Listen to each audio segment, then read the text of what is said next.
Ambur chicken biryani செய்கிறதுக்கு தேவையான பொருட்கள் என்னென்னு பார்த்துலாம். ஃபஸ்ட்டு எண்ணெய், பட்டை, கிராம்பு, லவங்கம், ஜீரகம் இது, அப்புறம் இஞ்சி பூண்டு பேஸ்ட் நல்லா அரைச்சி வச்சுருக்கோம். அப்புறம் வெங்காயம், லெமனும், பச்சை மிளகாய், தயிர் ஒரு டப்பா, தக்காளி, அப்புறம் கொத்தமல்லி தழை, அப்புறம் ரெட் சில்லி பவுடரும் மஞ்சத்தூளும், அப்புறம் சிக்கன் லெக் பீஸ் எடுத்து வச்சுருக்கோம் கழுவி, அப்புறம் ஜீரக சம்பா ரைஸ். ஃபஸ்ட்டு எண்ணெயை கடாயில் போட்டுக்கோங்க. நல்லா சூடானதுக்கப்புறம் பட்டை, கிராம்பு, ஜீரகம் எடுத்து வச்சுருந்தோங்க அதை போட்டுட்டு வெங்காயமும் பச்சை மிளகாயும் ஆட் பண்ணி நல்லா வதக்கிக்கோங்க. கொஞ்சம் வெங்காயத்தை எடுத்து வச்சுக்கோங்க, அப்புறமா ஆட் பண்ணுறதுக்காகும். இதை நல்லா வதக்கிக்கோங்க. நல்லா வதக்கிட்டு அப்புறம் இஞ்சி பூண்டு பேஸ்ட்டு போட்டு நல்லா வதக்குங்க. அந்த ஸ்மெல்லு போகும். ஃபஸ்ட்டு அந்த ஸ்மெல்லு நம்மளுக்கு வர வரைக்கும் நல்லா வதக்கிக்கோங்க.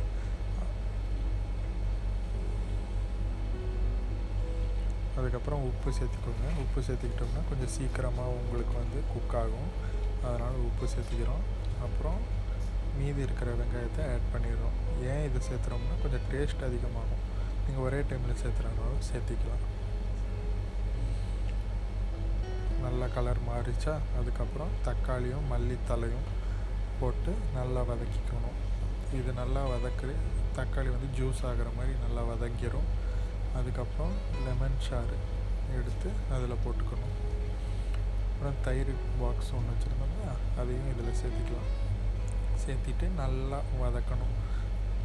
சிம்மில் வச்சுக்கோங்க. கொஞ்சம் தயிர் திரிஞ்சிடாமல் ஆகும். அதனால் அதுக்கப்புறம் மசாலா, இதுக்கு நிறைய மசாலா இல்லை. ரெட் சில்லி பவுடரும் டர்மரிக் பவுடரும் சேர்த்திக்கோங்க. அது நல்லா கிளறி விட்டுட்டு அது எண்ணெய் பிரிகிற வரைக்கும் நல்லா சூடாக்குங்க. எண்ணெய் தனியாக வந்துடும் மேலாப்பில். அதுக்கப்புறம் நீங்கள் சிக்கன் சேர்த்துக்கோங்க. சிக்கன் லெக் பீஸ் நான் எடுத்து வச்சுருக்கிறேன். சேர்த்திட்டு ஒரு கிளறி நல்லா க்ளோஸ் பண்ணி விட்ருங்க.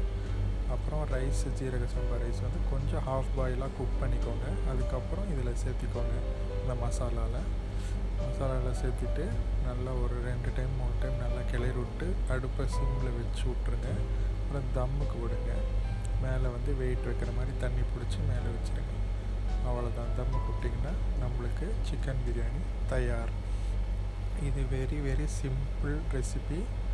சிக்கன் பிரியாணி கஷ்டம்னு நினைப்பாங்க. இது வெரி சிம்பிளாக முடிஞ்சுது.